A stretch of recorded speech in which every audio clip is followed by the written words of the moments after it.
But no, I had a lot of abuse as a child and even into young adulthood. And one of those things where now I get it, how the energy that I was suppressed, that I was holding on to, that I didn't understand was energy, because I didn't understand that everything was energy. And so I kept attracting more things like it, more like crazy, because like everything, like by universal law, like I had to, right?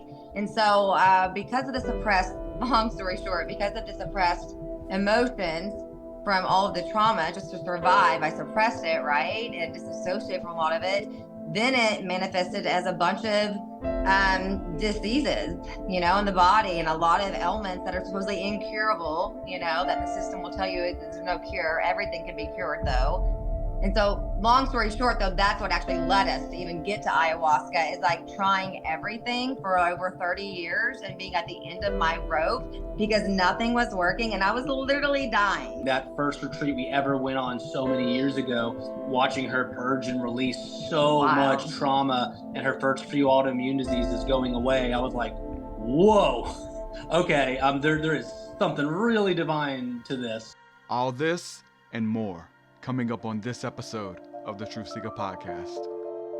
Really quick, before we get started, if you are blessed by this ministry, if you're blessed by this platform, anything that I bring to the table, I ask you to partner with me via Patreon. Go to patreon.com/truthseeker and you unlock rewards, my entire discography of music, webinars, meditations, weekly hangouts, and so much more. Patreon.com/truthseeker. Go check it out. Won't you come and take me away? I just wanna be with you. Won't you come and take me away? To a place to walk on troubled seas, faith to stand when I don't believe. I just wanna be with you. Won't you come and take me away? I just wanna be with you. Won't you come? You are now locked into the Truth Seeker Podcast, streaming live at truthseeker.com, your source for spiritual and inspirational music, teachings, and media. This show is designed to help you grow in your walk with Christ and advance the kingdom of heaven. And now, your host, Truth Seeker. What's up, ladies and gentlemen? Welcome to the Truth Seeker Podcast. Excited to be with you all today. Our guest is David and Megan Staub. Friends, family, welcome to the podcast. How's it going? Hey. Great. Real pumped to be here, man. It's wild how our journeys have collided, and just honored to be on with you guys and chat with y'all. Oh, for sure. Yeah, long time coming now. We've been trying to make this happen. You know, it's cool because it's a couple months after us meeting in person at a ayahuasca retreat that you guys held, a beautiful sacred ceremony that we were coming to do entertainment and music for. We were going to be the entertainment. And that was the initial intention, and that is what happened, but a lot more too. Right. Right. Yeah, we were the source of entertainment for a lot of things. Sure. I don't even know where to begin. You know, I know a lot of people have a lot of questions, so I want to keep in mind like the audience who have questions, but also questions that we would probably have, and vice versa. You know what I'm saying? So just to kind of be open, just for conversation that people are getting to sit in on. So let's just start off just kind of just an introduction. You guys just sharing what you do, what you bring to the table, and what y'all have going on in Texas. Yeah, for sure. So my wife and I founded a few companies. One of them is called the Church of Sacred Union. So we've been working with the sacred medicine of ayahuasca for years. We're really blessed to have some amazing indigenous teachers in the Amazon that we've been working with for years, and that kind of took us under their wing. We trained. But hold on, what led us to that though? Like those people were like, well, why'd you even choose ayahuasca? Because I'm telling you right now, it's not something I just be like, oh, let's go do ayahuasca for fun today. No, not at all. It can be fun, but you know that part didn't come till many ceremonies that later after many healing.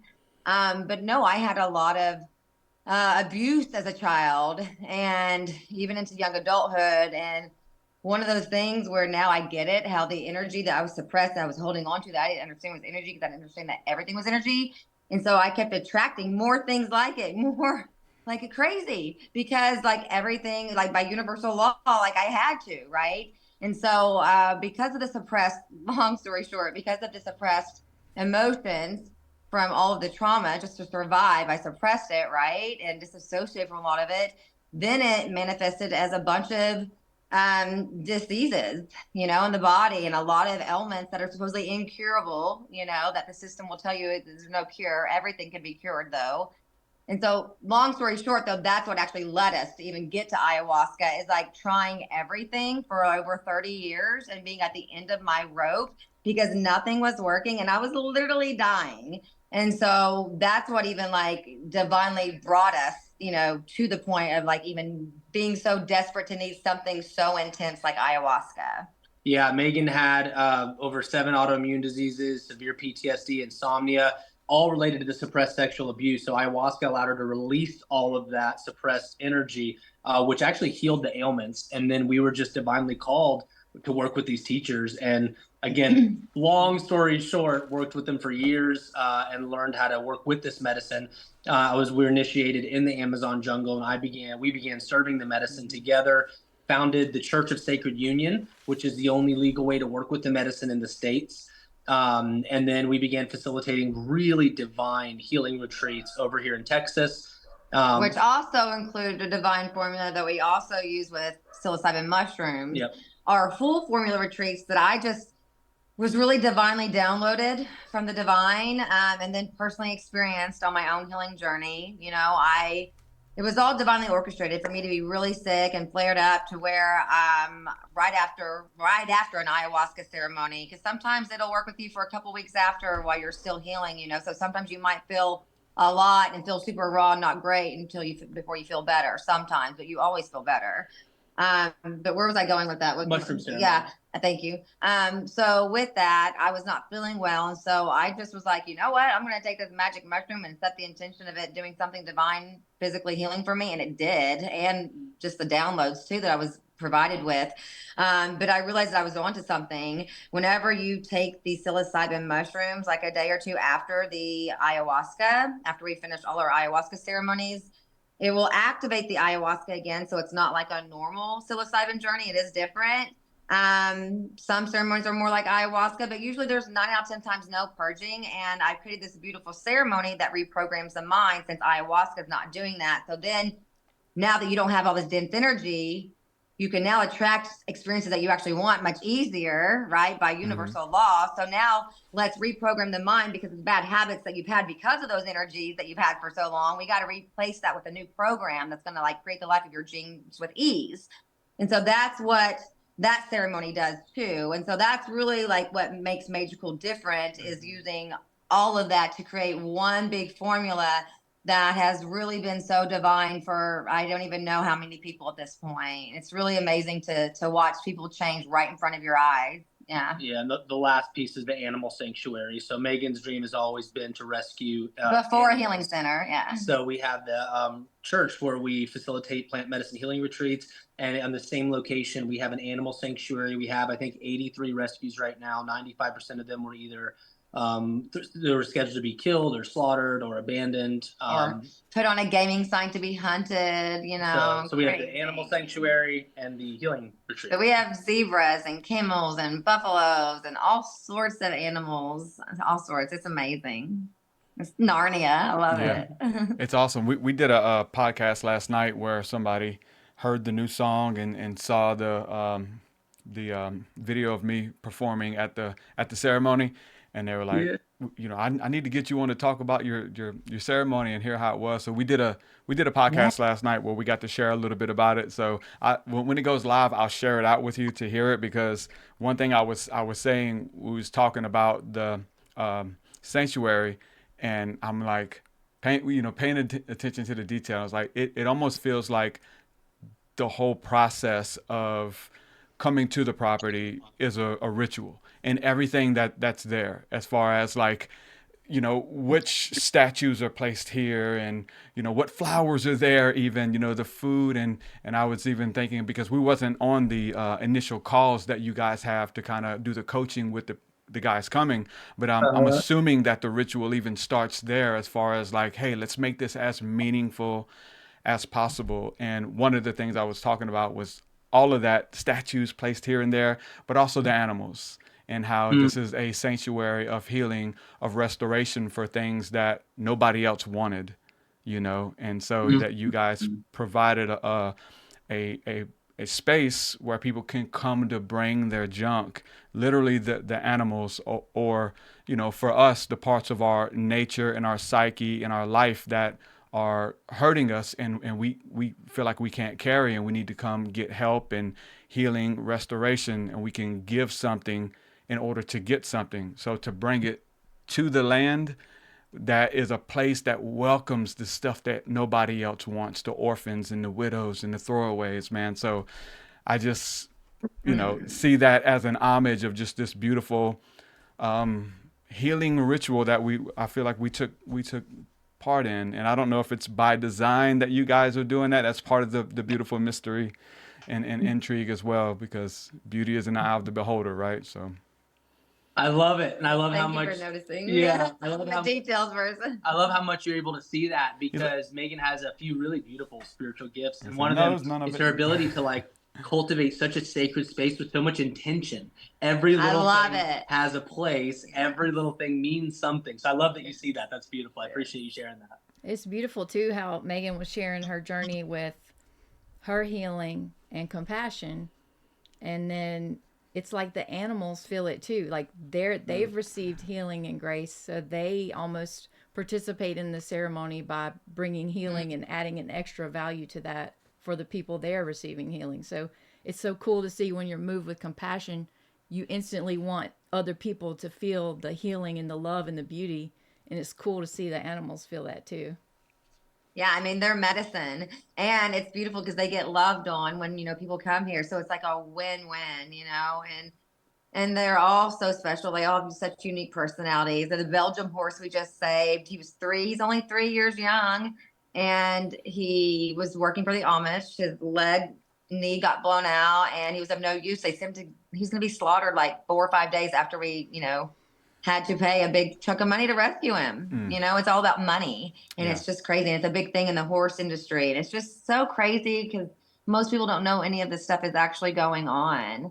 And it's just, in the ceremonies too, you're right, they do play a part. In certain key parts, you'll hear the donkeys like going crazy in the middle of ceremony, but far out there. Like confirming something we said. It's like they're aho, you know, they're chiming in. We had a peacock that would always go up in the trees, and his feathers were like what we call in the Colombian tradition a white asacha. It's like a chocolate pot. And he would always help transmute energy. He's unfortunately passed over. And what's beautiful about that, though, is that we've had 3 different retreats where people have seen him in our backyard during ceremony. Like he's still there in the spiritual realm. So, and I have full faith he's coming back as a familiar at the right time. Yeah, it was the details. It was the animals and the cock crow, you know, whenever the sun was, you know, at the darkest hour, but yet the sun is going to rise again. And to be in that and be someone who's in love with the scriptures and how they talk about going through the watches of the night, and really being able to experience that and to be initiated into that, if you will, to go through and live to talk about it, if you will. And beautiful ceremony that, you know, just paying attention to the details that we got to experience outwardly, but it was a reflection of inwardly in your consciousness. And just such a beautiful experience. Like, I don't even know like how much to even talk about on camera, because you want to leave some up for, you know, the the person to come and experience it for themselves and have that first time encounter, versus like looking for all the things that you know I'm telling you to look for, if they're even there. You know what I'm saying? Because it is the different things that stick out to different people, and there's so much, you know, there. So it's just amazing space that you guys hold, and a healing experience that you guys put on. your staff, again, I'm just here at the beginning, your staff were amazing, helping, holding space energetically, like spiritual warrior, guru level, like, hey, you sit over here and pray all night and hold up a force field and protect these Yeah. people. And it was literally happening, like just next Yeah. level stuff that we read about here in the West in our religious traditions, but we got to experience it here in the West as well, thanks to, you guys being obedient to the calling. Thank you. I appreciate that. I mean, yeah, it's a wild world, and everyone's experience is completely unique.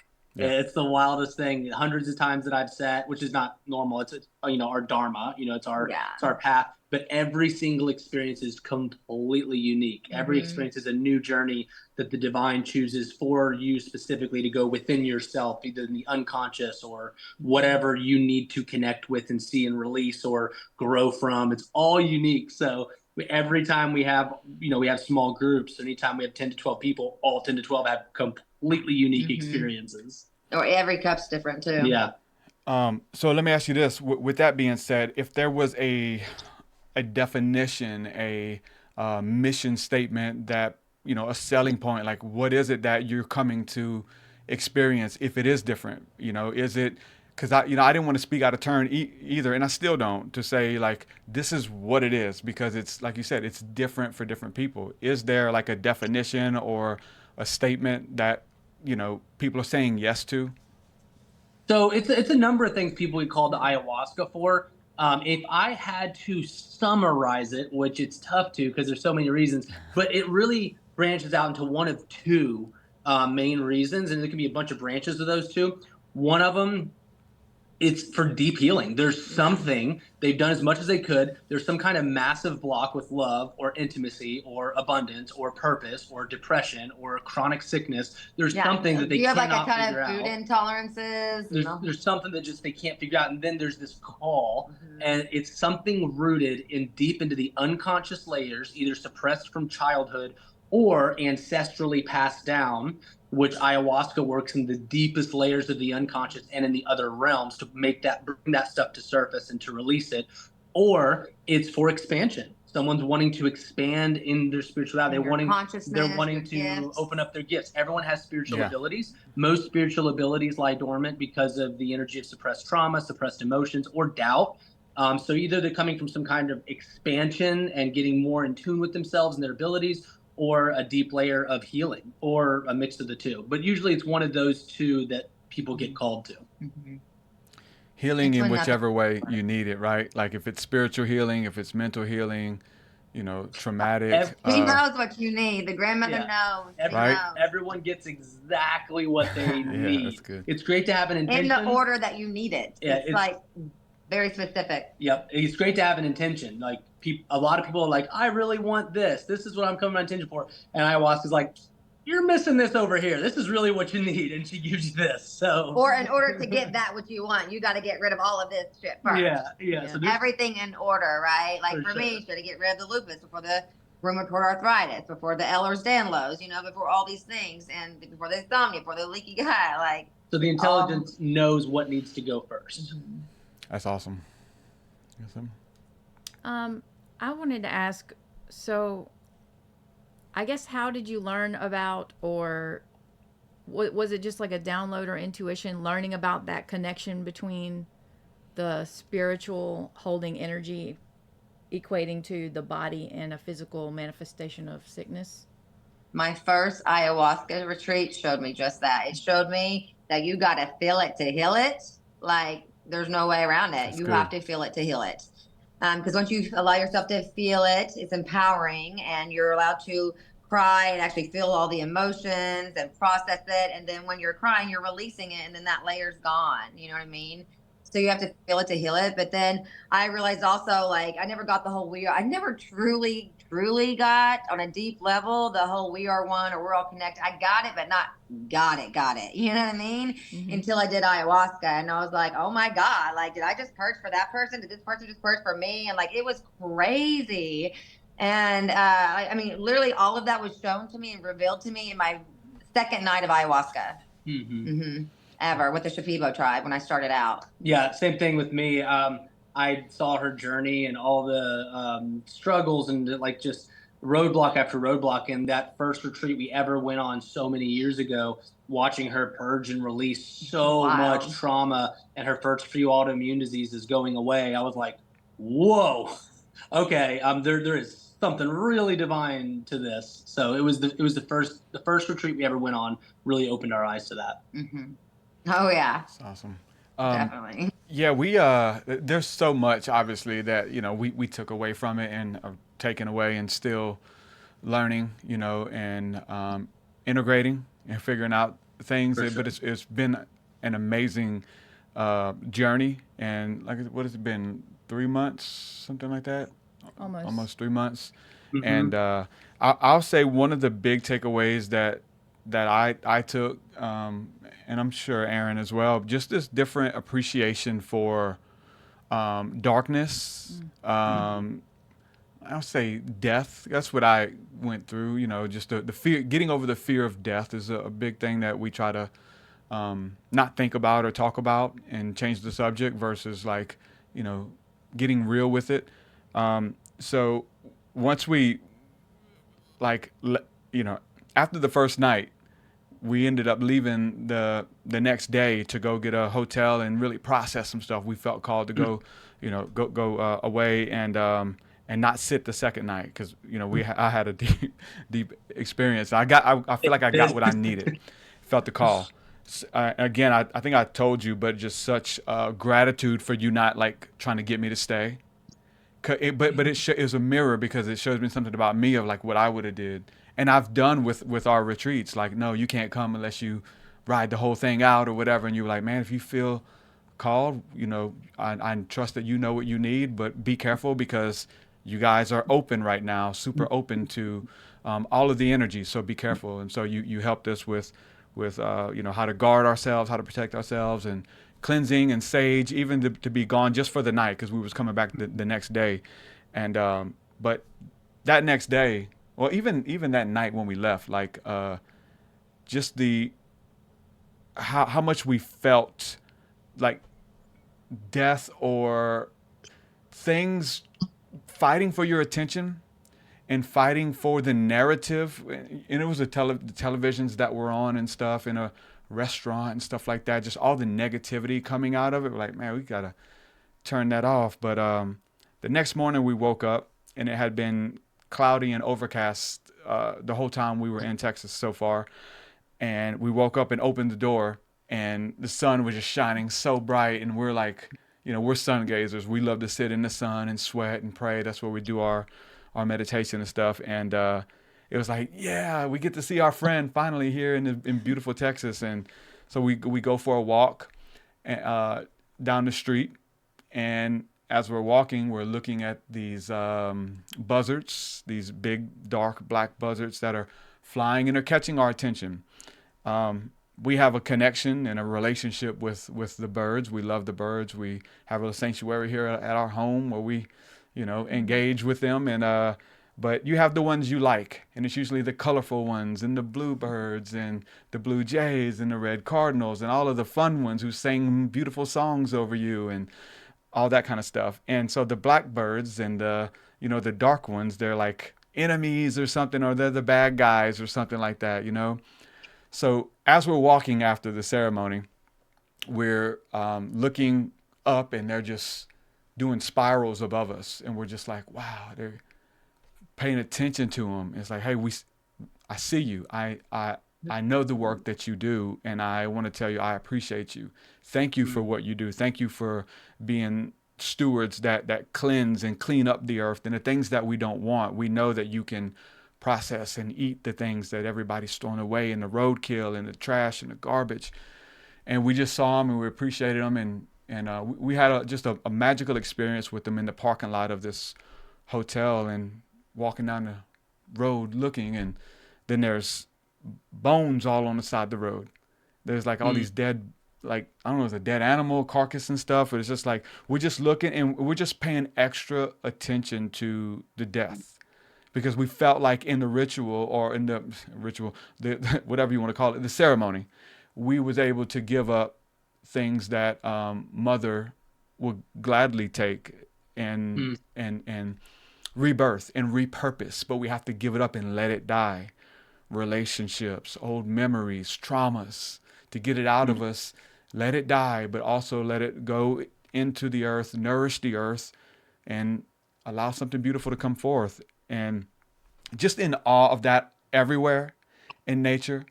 But we get back to the parking lot and we're still watching them, and they're coming down, like swooping right above us, like this huge birds. Like, oh my God, this is pretty cool.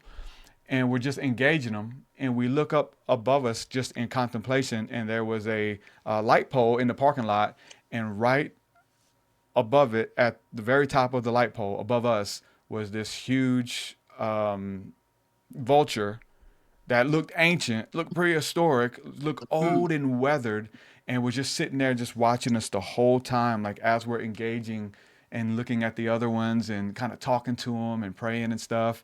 And then once it noticed that we noticed it, its wings came out and did the Wow. And he was huge, and he just took off and across the sky, and we were like, man, thank you. Thank you for allowing us to see that. Thank you for taking our garbage and the stuff that's even energetically coming off of us. So we've just been infatuated with that side now, which is like easy integration or easy to be fascinated with, because nobody else cares about it.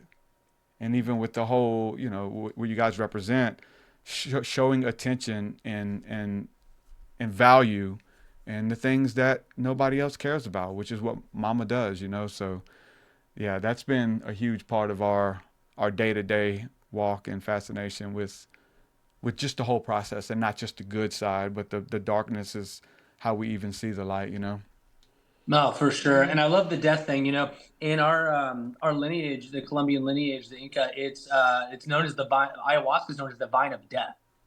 And death is a twofold for me. One, and it's not that people go there to die, but the parts of them that are no longer serving them are actually. And now it is, as you know, you had the experience, an ego death of this part of you that just isn't serving you.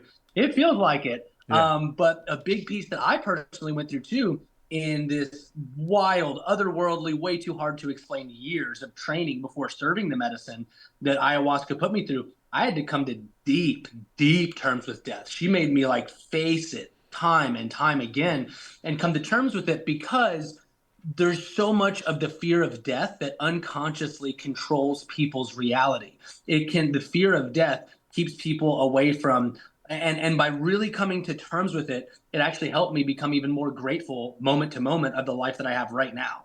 Like, death is the greatest teacher of gratitude for the moment, because it's like you really want to be pissed off or upset about this menial thing that doesn't matter at all, really, in the big scheme of things. But death is the greatest teacher of gratitude in my experience, because it's like, no, be grateful for right now, what you have. Mm-hmm. So it helped me live even more grateful in the moment, and get rid of that fear. So you live your life fully without fear. I have very, very, very little capacity for fear, because He doesn't. Yeah, He really doesn't. But I test that a lot to my training with ayahuasca, and how many times she had me sit in the most hard to explain uncomfortability of feeling like I was going through death, until I stopped fearing it, time and time and time again, until that fear was gone. So there's so much beauty in death, in the teaching of death. Yeah. If you're willing to really face it and sit with it, because then you can really, by doing that, you can actually live your life to the fullest. Yeah. I had a little bit of a different experience than him fighting the fear of death, because I had already kind of been fighting it for a long time. There had been a battle going on in my mind, because I'd been so sick, COVID and all that. When it first came out, it was really a life or death experience. And then every time I would get even a sniffle after that, I would go months of having weak lungs and trouble breathing and chest pressure. And so leading up to the ayahuasca retreat, I had a minor like sinus infection illness that never got better, and it only got worse. And I even told him there was a point where when I would go to bed at night, I'd be afraid. I just need to say my prayers because I might stop breathing. Like, I don't know if I'm going to wake up in the morning. And so going into it, I had already come off of another ceremony where I had received a lot of healing, but I would say I had no fear of death, because I'm like, I've been afraid of dying for so long. And then I got this immaculate healing that showed me I was already dead. I wasn't living. I was just like a walking dead person. So my fear of death, it's like, I don't ever want to go back to that, much less like to go into the ground would be a blessing compared to living that way for the rest of my life. So that's a little different take on it. That's my fear of death, is I don't want the old zombie Aaron back ever. Perspective.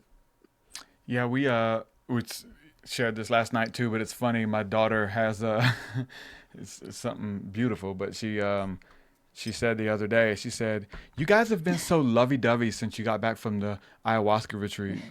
And we have, we have, like, in many, many ways, and we feel like kids again, man. Like we've been together since I was 14. I just turned 40, and to get that, I mean, we've always, like, been in love, but like to get the newness back, we've fought to keep that. We kept it for a long time, but not like this. This is different, and my daughter is even seeing it. And we just the simple things in life, right? Especially when you go through, near-death experiences. So I would say any of the videos that people have watched, because they're popular for good reason, on YouTube and stuff, of near-death experiences, what those people have experienced, like, and it changes their lives, like, I'm assuming that's what many people are experiencing on ayahuasca, or even magic mushrooms for that matter, right? This like fear, and it's just to confront your fear, and like, Mama's like, "Can I have it?" Like, "Yeah, take it." It's like, "Let me help you. Like, I got you. This is what I do. Good to meet you. I've been here the whole time," kind of thing. So just the whole experience and the healing that comes forth from it, that we're continuing to experience daily, just in the small things, because after you go through like a near-death experience, and you come through it many different ways, and you appreciate the little things. And so we'll just hug and allow the wind to wash over us, and say thank you for the wind, and look at the sun, and just be together, and just this, we have to work, and we love doing this kind of stuff, and this is what we do, and it's awesome that we get to do it, but we want to just spend our days like laying in the grass looking at the clouds, and feeling and being held by the earth. And it's the little things that's like, we think we need all of this grandiose stuff. It's like, man, everything is awesome. It really is, to feel that alive again, and appreciate and be able to show the appreciation to the things that appreciate you, that you had no idea, that you're in relationship with the trees, that you're in relationship with the ground, and with the bugs even, and with the darkness and the night and the mosquitoes, and all of this beautiful symbiotic relationship that we share with all consciousness, not just humans, not just mammals. It's such a mystical experience that when people get to it, it'll change their life, and it's what we need. Well, what it does is it brings you, each time you do it, it's bringing you back to your most authentic version of yourself. So it makes sense why you feel like you can be in this great energetic place to like love each other safely, and like so sweetly and innocently and in the moment, because you're just, more your authentic self, which is loving, That's it's beautiful. Yeah, it's been great. It's been awesome. Our lives ever since December have been totally transformed. I mean, I love that. in all good and beautiful ways. You want to talk about just the alcohol thing? Because I know you posted a video saying that, like, ayahuasca can help, and would love to take your alcohol addiction. Like, she knows what to do with it. She's asking you to bring it. You want to come? Do you need help? and there's people who need help. They've tried everything. And I saw your video, and it's kind of it's weird. It's like this shameful thing for me to admit as a minister and a Christian minister, whatever that means, like that you know, to even tell people that you drank or have wine or margarita or have too many wines or margaritas, you know, and then quite frequent wines and margaritas, and then now you're the only one at the family get together having wine and margarita, like. Then it's a problem, but you can't quit because it's the thing that's helping you suppress and process emotions. You think it is. It's not helping you cope. It's helping you suppress and you know, I wouldn't have said that I had a problem. You know what I'm saying? Like, we do it for fun, and we've had so many, you know, fun times with friends and just being normal humans, and that was the common denominator, but so many terrible experiences, and that was always the common denominator as well. So after we got back again from it was all connected, like for her for sure, and for me it was beautiful. You know, we did my retreat like on the 2nd of December, and then came to see you guys like a week and a half later or whatever, and she's just she's a totally different person. She's just got life back, and she was like, I'm done with the alcohol. You can do what you're going to do if you need to, but I'm done. And I tried. I had like, got back from the ayahuasca and was like, you know what, I'm gonna have a beer. And I drank a beer, and it was like so strong because I was so like clean slate, and then drank it. And I was like, it didn't even feel right.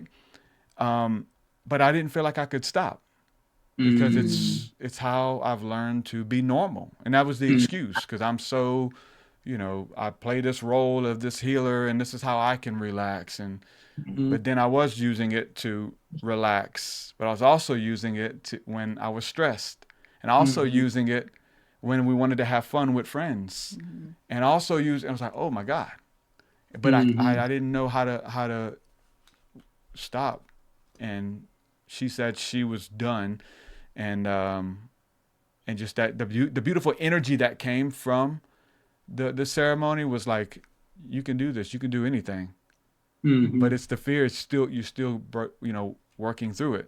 Like how you know, what's life gonna look like without this? And you might not be able to see it, but she was a huge help, and I wanted to do it for both of us, but for her for sure, because she's like, I'm done. And I saw like the change in her for sure, and it's like, I gotta help her. I can't like drink around her. She's been wanting to stop for years, and it was always me, you know, having the idea, let's have drinks, you know. But anyway, I'm freaking, it's like 70 days or whatever. Yeah. Without a drink. I remember going to, cause we got back like right around, you know, right before Christmas, and then it was New Year's, and then we got all our friends, and we're like planning a New Year's get together with our friends, and I'm like, what's New Year's without, you know, having a couple of drinks or whatever? And I was like, I can't do it. I'm done.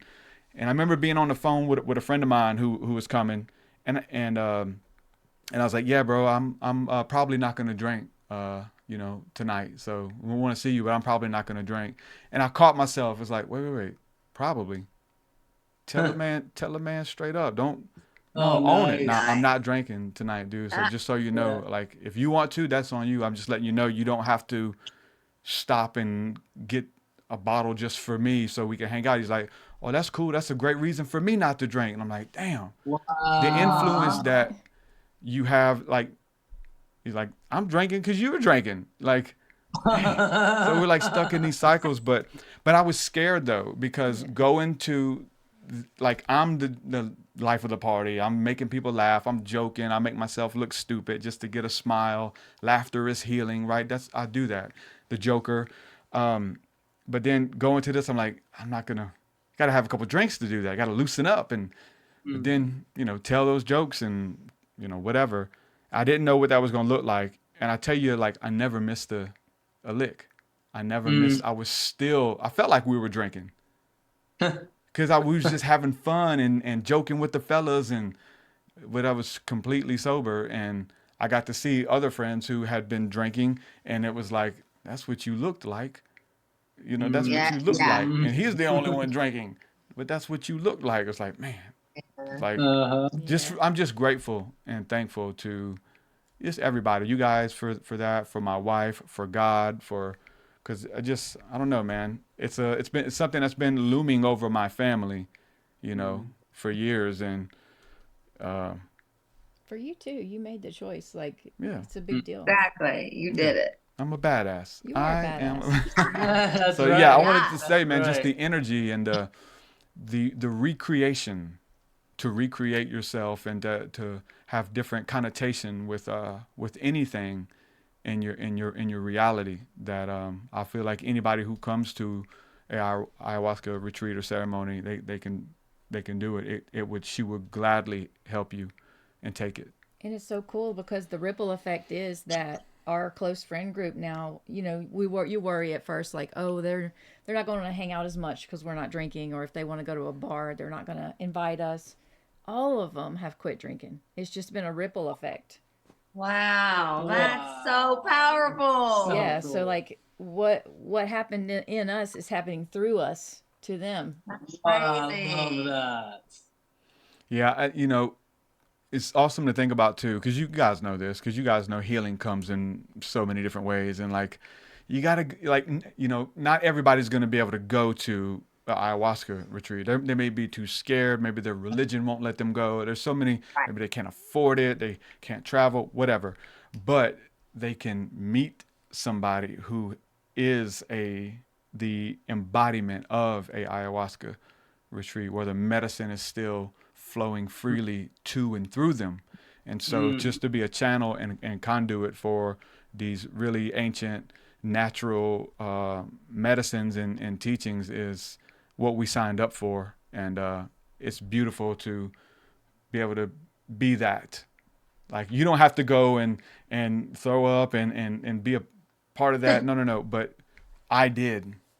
And it helped me. So, but people get to reap the benefits of the shadow work and the deep work that you guys are a part of, and people would never know. You couldn't. I try to explain it to them. Really, there's no words. Really, no, you can't. You sound like a madman. especially your experience. You I know, right? I'm trying to tell them, like, I don't know. You're still going through your process. I don't know what to tell them. Like I don't want to scare you away, but like, she'll take your shit, man. Like, it just is what it is. The deepest, darkest thing you can bring, she wants it. Like, come on, sign up. It's like, oh, you don't know what I did. She don't give a damn. What? Yeah, you just gotta be willing and be ready to let go.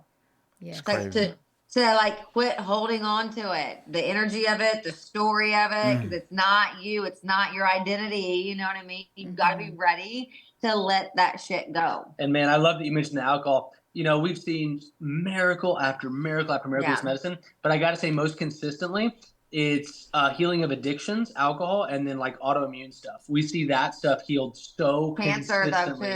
Cancers too. Yeah. And it's the wildest stuff. But I love that you spoke on alcohol, because it warms my heart too, because I hear that so much when people come through these experiences. And that was the thing for me too, was alcohol too. It was rooted in some kind of deep abandonment, some kind of abandonment thing. But anyway, I love that you shared that, man. That's powerful stuff. Yeah.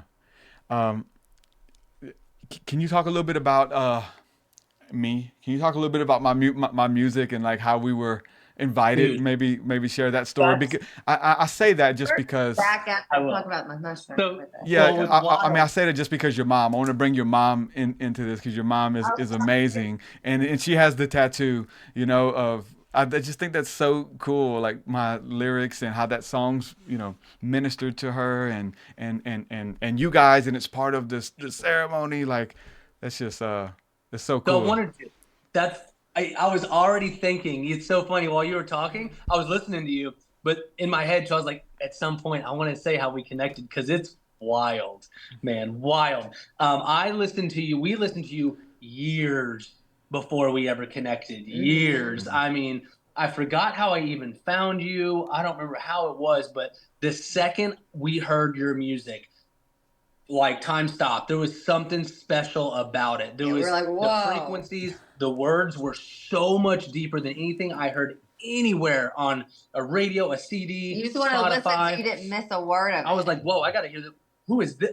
What is this? This was years before we connected. And it was so powerful. I was going so deep into my own journey. I was in my ayahuasca training and it was hitting me like wild. I'm awakening. So we started doing these retreats, and Megan has become like a spiritual scientist. And we take people, as you know, through our process. It's a very, especially our full formula process, where it's the ayahuasca, then it's the mushroom reprogramming, then there's an ice bath. And then what we created was, your music and songs were so powerful that it actually for years was a specific part of our healing formula before we met. In the mushroom ceremony. In the mushroom ceremony, and at the very end of the retreat when they were the most open. So we picked two specific during times. the ice bath. Two specific times in these full formula retreats that, in our opinion, were the most pivotal, where the messages would go the deepest. And your songs is what we played during those two times. Well, yeah, because they're so open in the mushroom ceremony. At the point of the journaling at the end, they've been that really deep theta state. It's all about the mind reprogramming. They're writing all the life of their dream, all these things. So when they finish all of that, while they're still in that deep state, I'm just like, close your eyes and just listen to every single word of this song. Yeah. And I'll play your I Am song. And people are always like, oh my God, what's that song? Send me that song. And the thing is, with your music, it's deeper. So like most people aren't going to catch the depth of it. It's so good. we wanted to wait till people were most at their most conscious state to give them the best opportunity to catch the depth of your messages. So we would play it in the mushroom, and then in the ice bath when they're like going through it, broken down, raw. That's a good song to get you through something. And we would play your music. So for years, it was just like my main thing to listen to, intricate in our ceremonies. And then hold on, and you know what? Normally you can like play a song out and you eventually get sick of it. Like we never did that with the music. It was just we just kept playing it. And there was more than that song, but that was like a key one. And then I had this inspiration one day. I don't know where it came from or what happened. I was like, man, you know what? I'm just going to reach out to him. I'm going to shoot a message on Instagram. I don't know if he's going to respond or not. Probably not, but whatever. He's been so special to us, and he has no clue who we are. Probably won't, but that's all right. But I'm going to message him. So I just sent you a message. I was like, hey, we do these ayahuasca retreats. I just want you to know you've been such a special part of our retreats. There's been like thousands of people over the years we've worked with that like we shared your music to because it's been so special. Just thank you. And I want you to know if you ever were open, I had zero expectations, zero thought of a response. I was like, if you're ever open to it, we would be so honored to have you come play and, share with us, and, whatever your cost is, like we would love to have you. And then boom, like you responded within a day or sometime real soon. I don't remember when it was. I stay on top of it. And then we just jumped on a call. And before you know it, you were coming out, and it blew my mind. Yeah, it was so cool. Such an honor and just mind-blowing miracle-based experience for me to be able to serve you a cup of ayahuasca after I've been telling people about you serving ayahuasca for years. So it was just so cool. And then you mentioned, you could explain, but you mentioned something about having a dream before that about doing a concert, and that's why you responded or something. But it was just so divine how it was orchestrated. Yeah, I did. That's crazy. I forgot about that dream. When we talked, you were like, yeah, I had a dream right before you reached out that I was going to be doing some kind of important concert, and then I got your message. Yeah, I had a dream. I had a dream the night before that I was doing a concert, and I don't do a lot of concerts, right? And like I had a dream I was doing a concert, and then I get a message saying, hey, we'd love for you to come do a concert. So very paying attention, what does this mean? So I was like, yeah, I know it's a thing. And when we said yeah, like when I said yeah and she said yeah, because I had to convince her, or invite her. And I don't know that. But it was my first 100 ceremony. The perception is that I run things. She has the final say on everything. Yeah. So yeah, Yeah, but it was easy. You Yeah. guys made it easy with the animals, Yeah. That's right. and The with the animal. animals, and that's her thing. Like, Yeah. what she did for a living, working with animals, and her just going to your Instagram and like, oh, animals, this would be fun. She's like, I'm just gonna stay in the house and play with the animals. That was her thing. I was like, okay, I'm sure they'll be okay with that. And so we came like, we're coming to serve and to help you guys get through the night, and it didn't, we served, we did our thing, but we were served as well. And we said, okay, well, we want to just sit with you guys, and we just want to take one sip just to get it in our system, and just to kind of sit with you guys and say hello, kind of thing, not to go in deep or anything.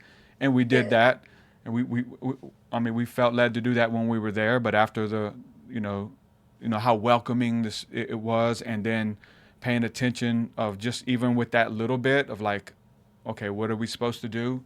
She was like, I'm going in. I was like, well, I feel led too. I'm glad you do as well. And so, yeah, we dove in with you guys, and the rest is history. Yeah, it was cool. I remember because we gave you a small cup first, just to like let her sit with you a little bit. Yeah. And I was wondering, I was like, I wonder if they're gonna go deeper. Second cup, you're like, yeah, I'm gonna do it again. I'm gonna go a little deeper. And then you came up in third. I'm like, all right, I'm all in. Let's do it. And I just filled that third cup up. Yeah. He's like, I'm gonna give you a little extra because the first cup I did. really wasn't all the way full because you just had a little bit. But I'm like, third cup thank you. Deep. That was make the up for full. That was the full thing. That was a little extra. Such a beautiful experience, man, and so being able to perform there, and I'm kind of like scared in the sense as far as like a sacred space, and then I'm gonna rap and do my thing in y'all's sacred space. Like, I don't want to defile it or whatever, but it's like, I know that my music is sacred as well. Like, I'm gonna rap here where we just like went to war and stuff, like, but we did it, and it was so. Okay. It was so beautiful. I love the fact, I said this last night in the other interview, but how you guys got the lyrics, and I love listening back to the videos, how different people who like I figured out through like conversation with people where they were at and stuff. And when I knew that I had, that the lyrics were coming up about UFOs and aliens or something, that I know I talked to this guy yesterday about his belief or whatever, and I can go and like minister and kind of rap it to him. And he's like, whoa. And then talking to you about the shaman stuff and riding the back of the dragon and ascending as a Merkaba. And it was just like hearing the different things where people got it. Like, They're like, oh, it wasn't over heads. It was like, oh, I feel it, and it was just so beautiful to be a part of, man. Yeah. So good, man. I'm really, really looking forward to the day it aligns to do it again, man. That was awesome. And I love that you love my vision, what we're creating, because so many people thought I was crazy with the animals at first, and they didn't get what I was doing. And it's interesting. A lot of those same people now come back and they're like, oh, I actually get this. This is so cool. But yeah, people thought I was crazy, when I was like, okay, and in less than a year, we're going to have like 100 animals. You know what I mean? It didn't make sense logically to anyone. No. Thank you for loving them and like just seeing the beauty and the magic of it, because it's so special to me. Yeah. Yeah, it is super deep.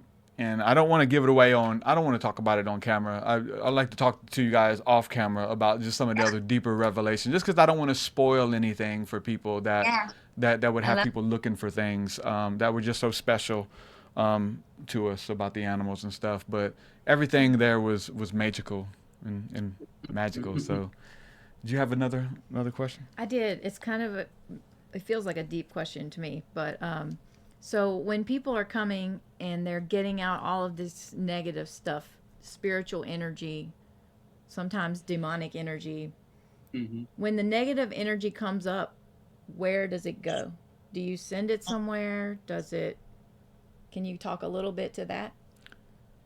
There's a 2-part process to it. There's a transmutation process, like, not to get too much into it, but as y'all know, I have a gift. One of my spiritual gifts is some of the really deep demonic things I can pull into myself to be able to transmute and purge for people if it's a little intense on their being. So there's a spiritual transmutation that anything dense, negative, demonic, it can't just like God can do anything, but for the physical laws of this earth, there has to be a transmutation process, which is the purging process. So when you purge, the spirit of it gets transmuted back to the source. Now there's a physical purge too that comes out. That, which is why we have a ritual afterwards of putting it back into the earth, where the earth takes it and turns it into something put in beautiful.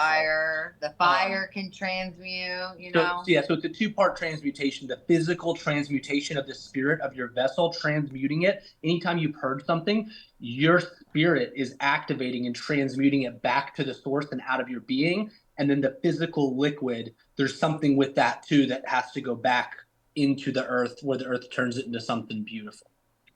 Awesome. I wanted to mention with you, I love that your gifts. It's not my place at all to say, but just from what a little bit I've seen, the gifts that you love, the song is so beautiful that you sing. And then I saw videos of you singing, doing sound bowls. Yeah. I mean, I was like, whoa, look at her! He's turned like, into a real healer, man. Yeah. Yeah. I guru. quit my job too, so that was interesting. Yeah.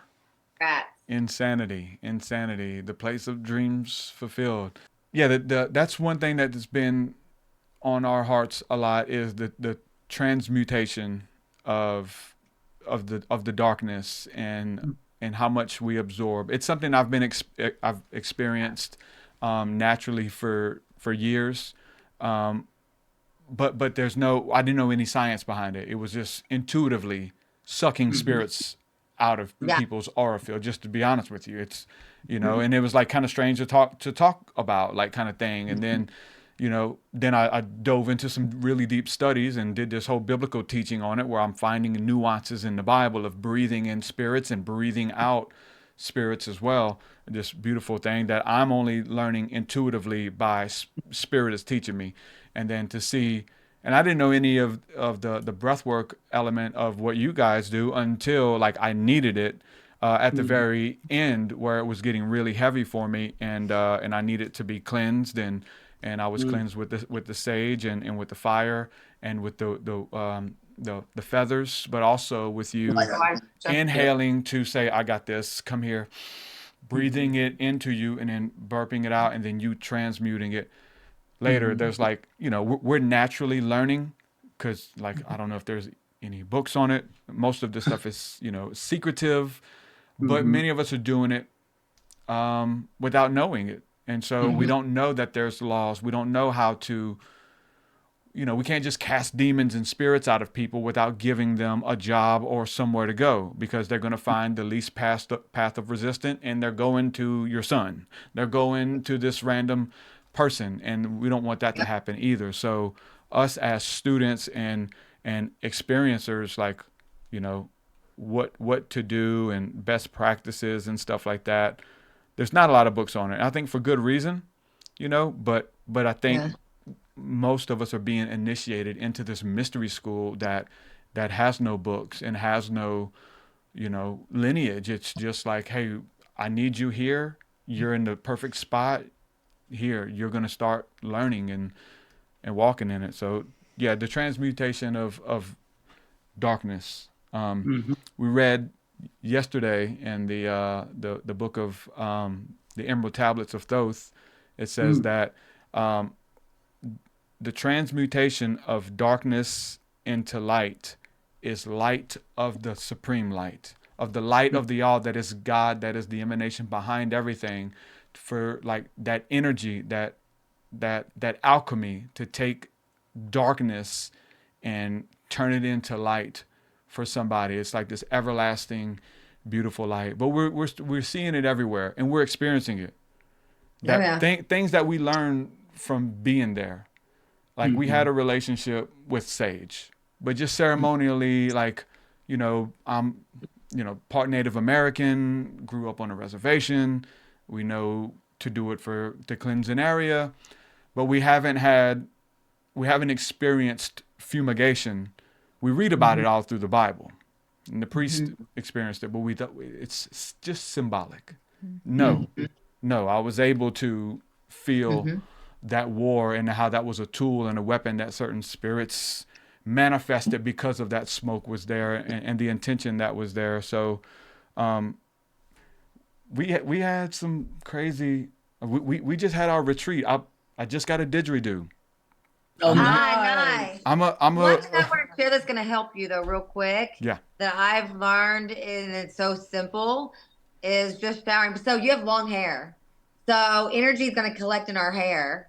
So you'll notice if you're ever feeling a little bit off, if energy's, because you're sensitive and you're taking them on, going and taking a shower can do wonders for you. Absolute wonders. You will feel night and day difference. So just remember that too. Had to do it. Maybe you don't have sage or copal, and maybe that's what you need instead, is just go take a shower and rinse all that energy off, or go jump in a river. You know what I mean? It can transmute so much for you, being someone that's sensitive, Yeah. like that. Okay, now you can. No, we had to. I had to do it at our last retreat. We just did a retreat. I always tell people, 2 weeks jump ago. in the shower after ceremony. Or Did it river. 2 weeks ago where we're healing and pulling energy out and knowing that this is the process. And I mean, we've been doing it, but it's like a little bit more intentional. We definitely were intentional with the resins that we've been working with ourselves, and after leaving, y'all's retreat, it's just a deeper level, because it's not just ritualistic and symbolic, it's relational. Yeah. With the fumigation and with the spirits behind it and with nature. And being such a cleansed palette, you can just see and feel everything so much more strongly. Like, Oh, yeah. I mean, as a zombie, I wasn't really feeling much on purpose. So I couldn't, I didn't want to feel the darkness or the negative. So I blocked out all the positive too.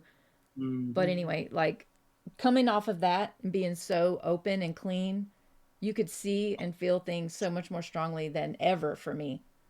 And a lot of people there came with a lot of different negative things that just like you guys, they came to give it up. And so we're trying to learn as much as we can about how to transmute and where to send these things. Like, can you send it to the earth?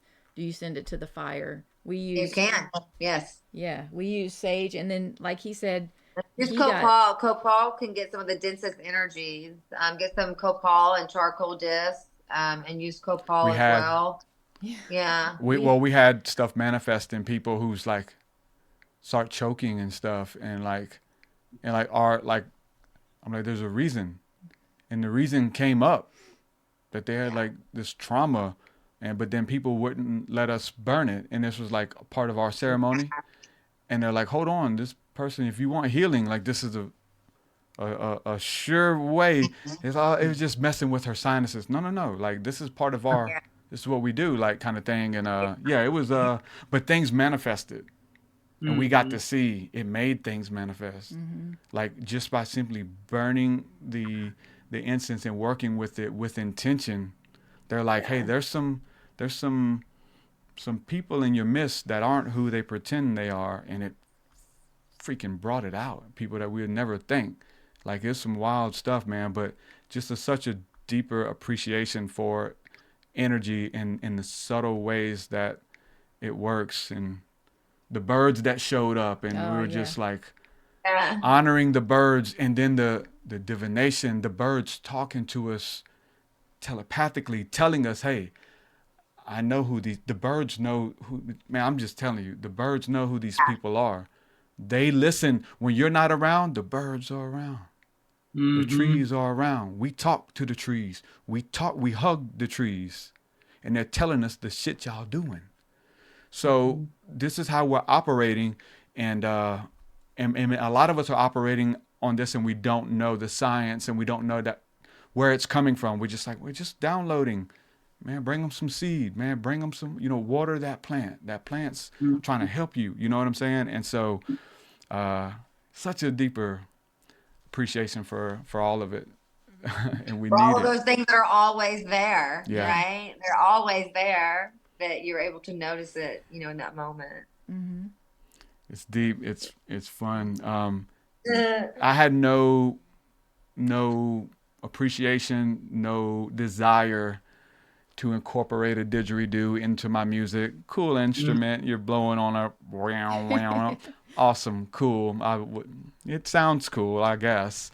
Right? Until I I found out that there's that no instrument is just for music, that they're all tools of healing and transmutation of energy and vibration and healing and opening and closing things as well. And I got to experience that at y'all's retreat with the didgeridoo. So I was like, you know what, I want to get one, because I've been initiated, if you will, into like, hey, that's just not a tube. You know what I'm saying? That's a spiritual weapon, and everything is the handpan, the singing bowls, everything is. And I tell you what, man, we've just been freaking diving hella deep, and it's been amazing. And I got to use it at our retreat and see, use it with intention, and see things open up, and other people be able to take things out of people and help transmute it with us and stuff. It was just so amazing, and I have to give homage and honor that I learned it, from you guys. Didn't tell me I had to. I don't know if anybody else learned or experienced that. I know I did, like 1,000%, and I'm thankful for it. The different instruments. It's all orchestrated in a very specific way, because every instrument has a frequency that works with the spirit of ayahuasca in different ways. Like the drum will make me purge. The drum and the didge we like to use when we can intuitively feel that there's energies that need to be moved and disrupted. It's like a triggering thing that brings the energies to surface. If the space needs harmonizing, if it's getting like, whoa, we need to harmonize the space, we'll do the handpan or some guitar. Like you kind of learn how to use these tools with the spirit. Or it's amazing how the handpan can get people right into that feeling place. Yeah. So they can like release, you know, like really. Yeah, you're right on point though. Yeah. And yeah, exactly. You can really feel. It helps a different kind of purge. The harmonica is great when it's also helping with transmuting. When there are some dense energies around that we're working with, the harmonica can be a beautiful tool. So yeah, they're just really easy one to learn too. It'll really teach you as you play with it. So harmonica is a good one to incorporate too. I love the sound of the harmonica. I love it. Shout out to Tarek too. He's somebody on y'all's team that you guys work with a lot. And Tarek's amazing. Yeah, good. He's learning and he's doing good on guitar. Tarek. I know, but he said the guitar. Didn't he? Did he say Tarek on the guitar? Yeah, well, no, just on everything. Just Tarek's everything. like singing now more on the guitar. I don't know if he was back then. Tarek's a wildly gifted musician. He's very gifted, yeah. No, he was so good. Definitely magical. It was definitely. Yeah, he's incredible. And then, it was so much. And even you guys kind of, I don't want to give it away. I'll say give it away.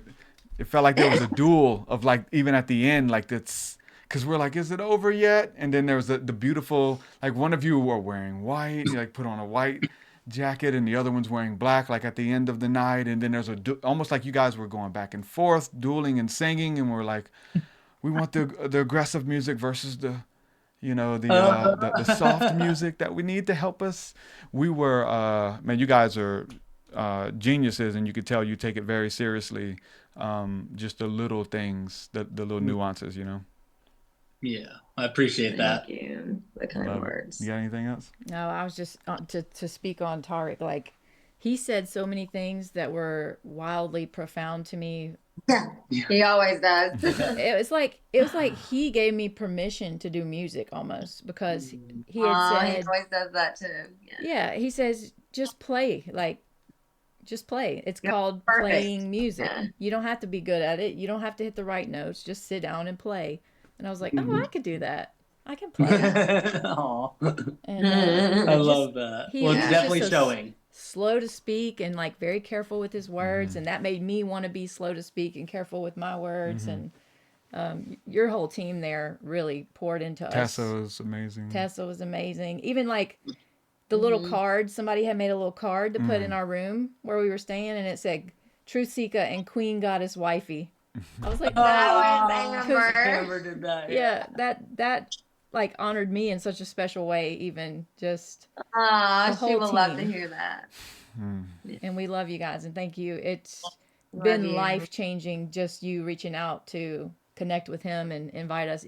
My whole life is completely a different frequency for sure. Oh, well, thank you. It's amazing having y'all. Y'all are welcome back absolutely anytime. Please come back. We have more animals, girl, and I'm not stopping yet.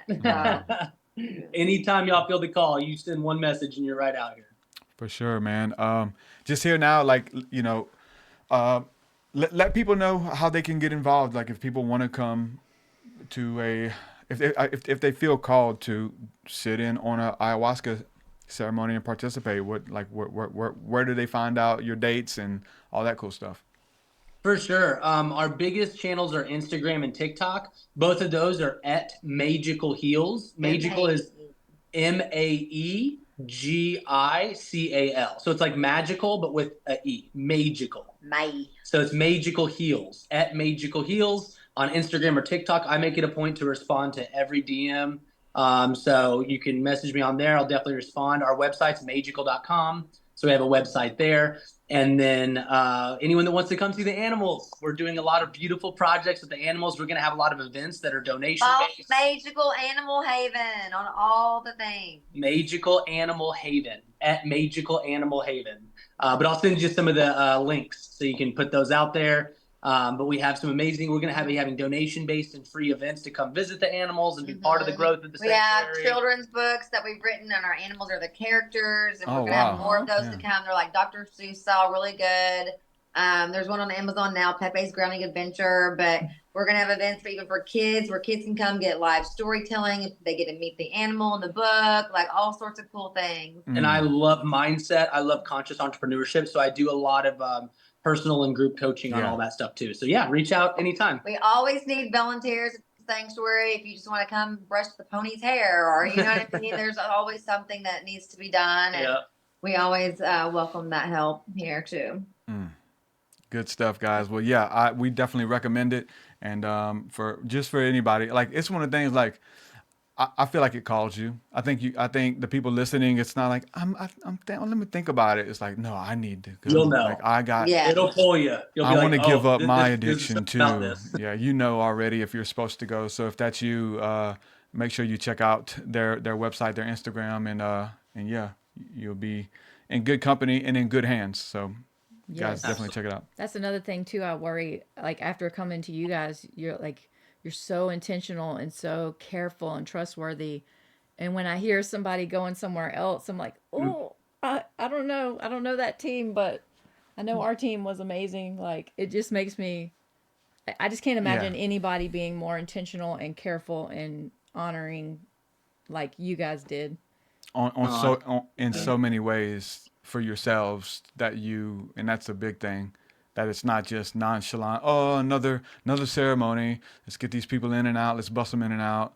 No, it's like, hey, we're about to go to war, and people are carrying some heavy stuff, and it seems like it may be getting heavier. So we have to do our own inventory, and the fact that we saw that in y'all's relationship and in your household was awesome too. So it was encouraging.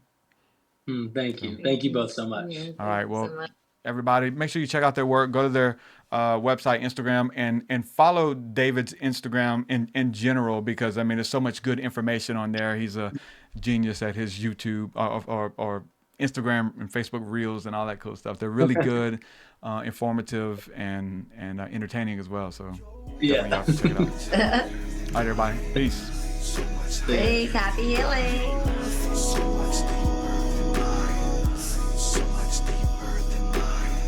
Well, that does it for this episode, folks. To hear more episodes of the Truth Seeker podcast, head over to truthseeker.com. And if you're wanting to support the show and get rewards, go to our Patreon page at patreon.com/truthseeker.